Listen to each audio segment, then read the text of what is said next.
I don't intend to beat about it. Yes, sir.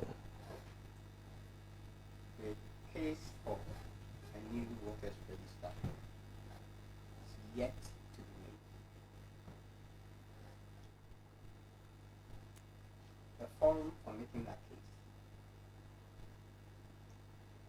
is IPAC.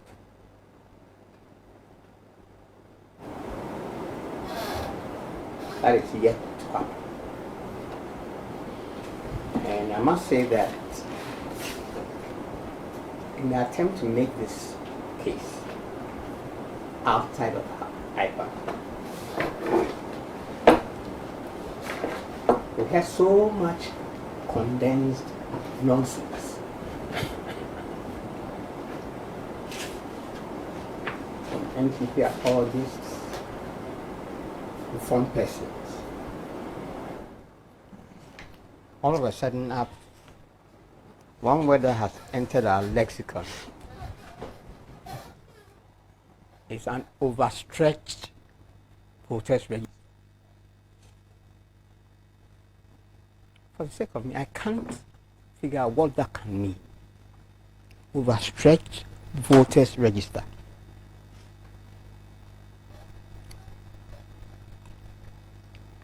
And it appears that the people who are making the case for the EC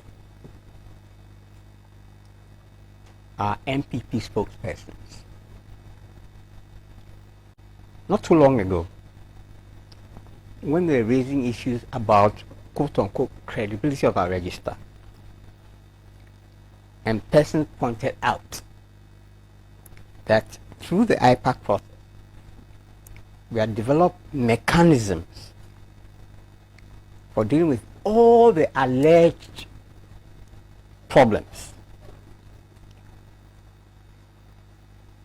He said, why were those people speaking for AC? Today they are speaking for the EC. Now, from all the evidence, including the dress rehearsal at Ayawaso West Wogon, and the training of a parallel national security, NPP national security. This is simply part of the grand agenda to steal the 2020 elections. One of the key elements in that was the removal of the former AC boss, orchestrated and superintended by Jubilee House, the presidency.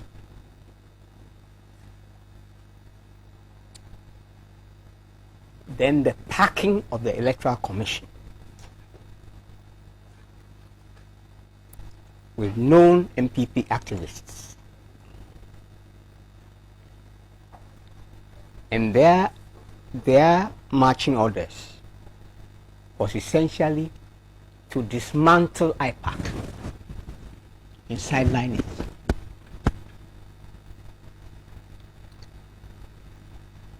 So under the new EC, you had a policy of emergency meetings. Before this new Electoral Commission was born, it had become settled that all issues regarding our elections will be sorted out and settled by consensus in IPAC. And not just that, that those settlements will become law.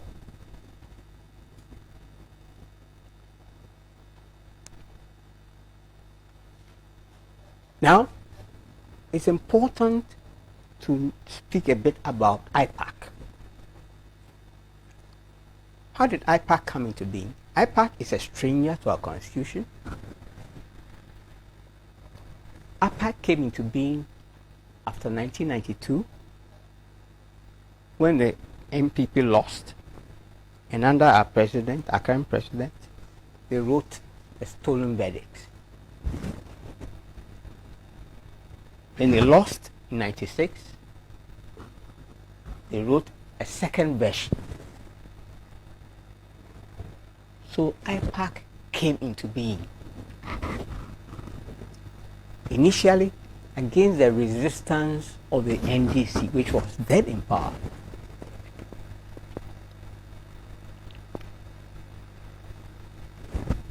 Through IPAC, every alleged problem and those issues were raised consistently by the NPP. They held everybody hostage until their position became the consensus position. I say this because I was an active participant in IPAC, representing the Reform Party then.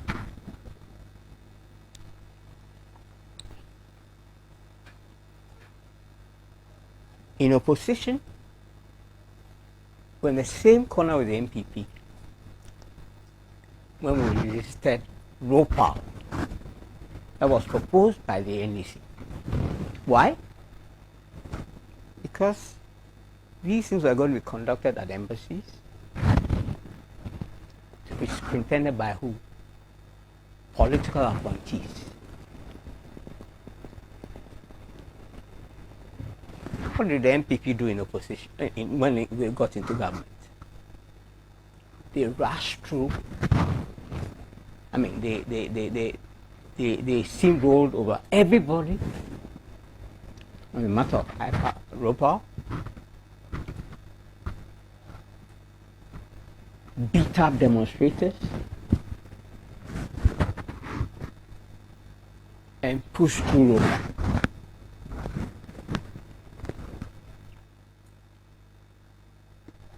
In opposition, struggling, every alleged problem about our electoral system was addressed through IPAC. And I can name a whole host of reforms that were made, from counting and declaration at the polling station, through pictures on voters' ID instead of thumbprints, through transparent ballot boxes, through the involvement of parties and their agents at every step of the process. We must put to bed this often repeated foolishness that elections are only won at the polling station. That's nonsense. Elections can be won ahead through the compilation of the register, through voter suppression, which is the intention of this current posture. And the vigilance of your polling agents will not help you if your supporters or the people who vote for you are not in the register in the first place.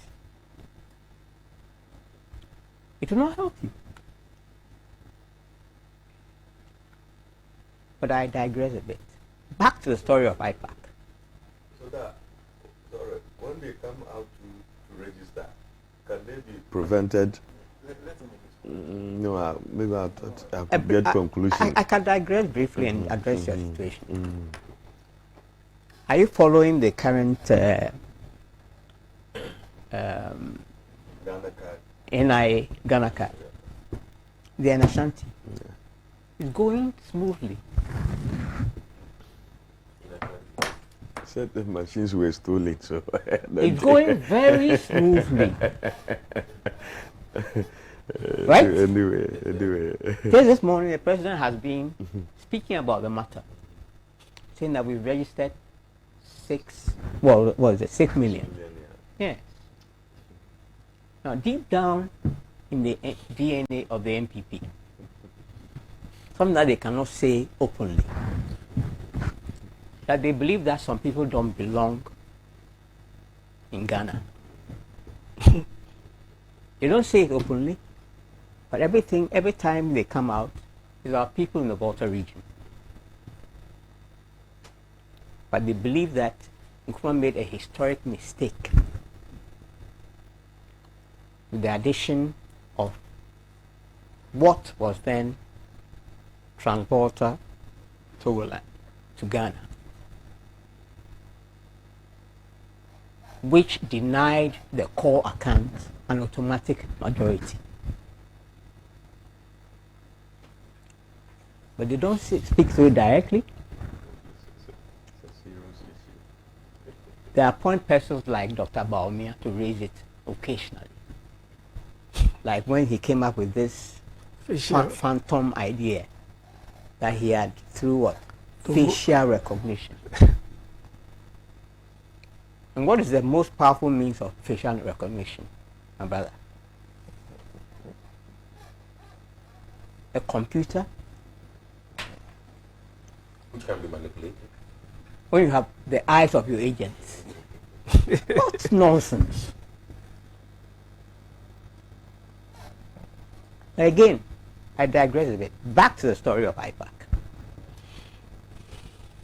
Because it is at the center of what Ghanaians collectively have developed, which has become admired, envied, even copied by others.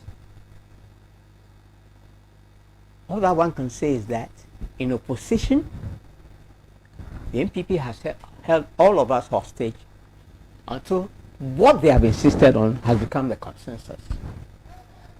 Because through that we got the biometric register.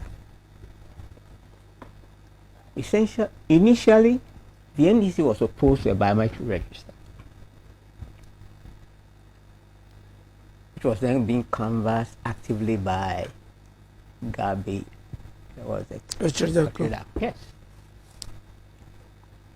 Until they realized that actually, historically, the people who have deployed and been most guilty of packing the register have been the Martini Hill people. When they lost serially in 51, in 54, in 56, in 1960, they came to the conclusion that there was no way they could defeat Nkrumah and the CPP except through packing the register. So they register in Accra and they'll go home and register. So in 2012, after an initial resistance, who realized that actually, if you had a biometric register, you could not have duplicate registrations, and that they may even gain more.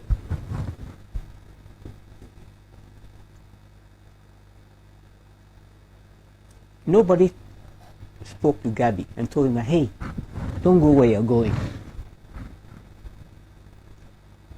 But now have this thing accepted, now they come up with all kinds of rules about credibility. What do they mean by that? What is it that makes a current register not credible? And for every single issue that they raise, you can point to measures that have been developed through the IPAC process for dealing with it. And you ask yourself, do dead people vote?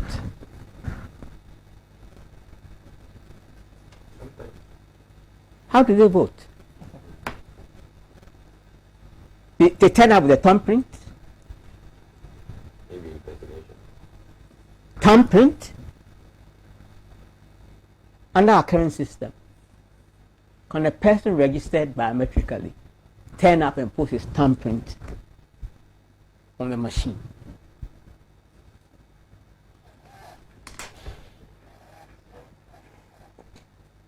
The point simply is that this is part of the business of rigging the election. And having conveniently sidelined IPAC, I mean, through this business of emergency meetings, okay, because prior to the term of the new EC commissioners, there comes a position that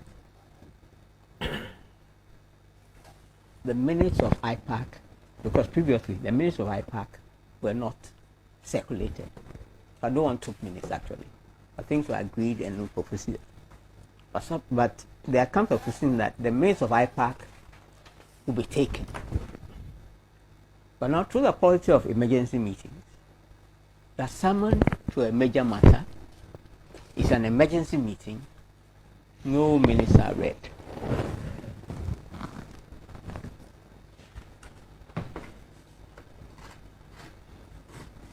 Then you have the anti-NDC posting of persons on the Electoral Commissioner, certainly statement by the Deputy Electoral Commissioner, the Electoral Commissioner herself, whose hostility to the NDC is not a secret. So you're going to play a match. You have a match between Hearts and Kotoko. The referee and the assistant referee turn up in the colors of Hearts. And you're saying to the people in Kotoko that, oh, they shouldn't worry. Everything will go fine. Really?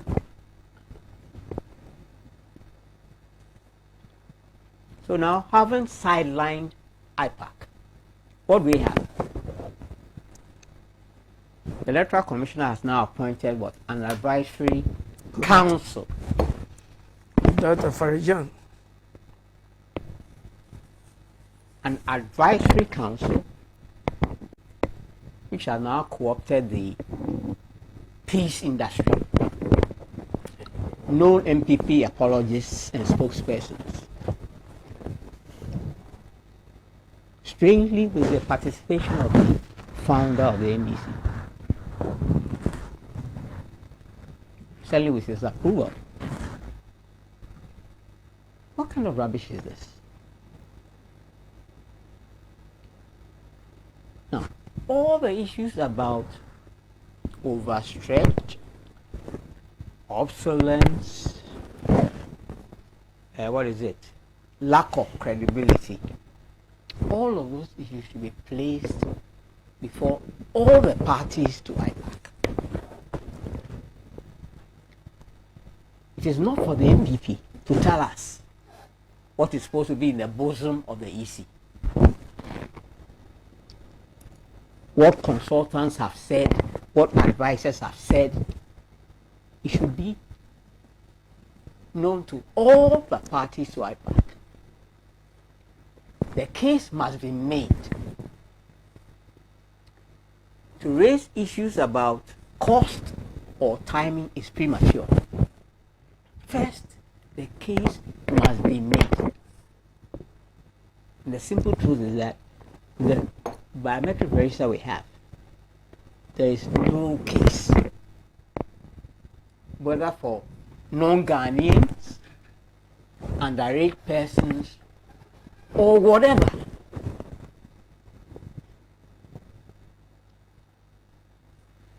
And this is not the only activity that is geared to stealing the 2020 elections. And you must ask yourself, this is a party and a president that says that they won by 1 million votes. Right? With a faulty register. What was faulty about it? That's the point. They won hands down with a faulty register, a register lacking credibility. Really? And what makes it lose credibility? Is it the number of times they repeat it? What is the evidence? Zilch, zero. And in this conversation, all kinds of issues are being confounded. We must be clear. Come and make, because it's clear that the issue about a new voter register have been predetermined before any conversation.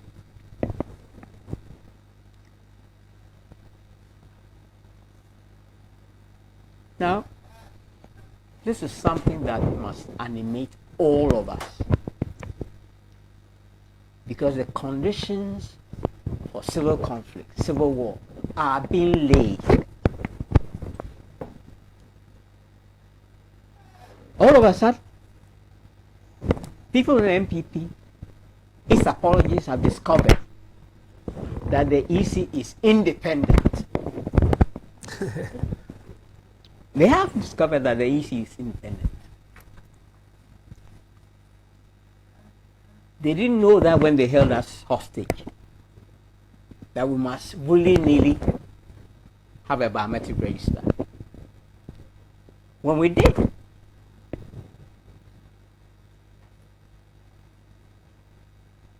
the EC is an instrument of the Ghanaian people. It's a child of the Constitution and of our laws. It cannot act unilaterally. And if it insists that it wants to act unilaterally, it is essentially, effectively declaring war on a part of our citizenry. It's good that people who want to resist this imposition are on the streets in Tamale.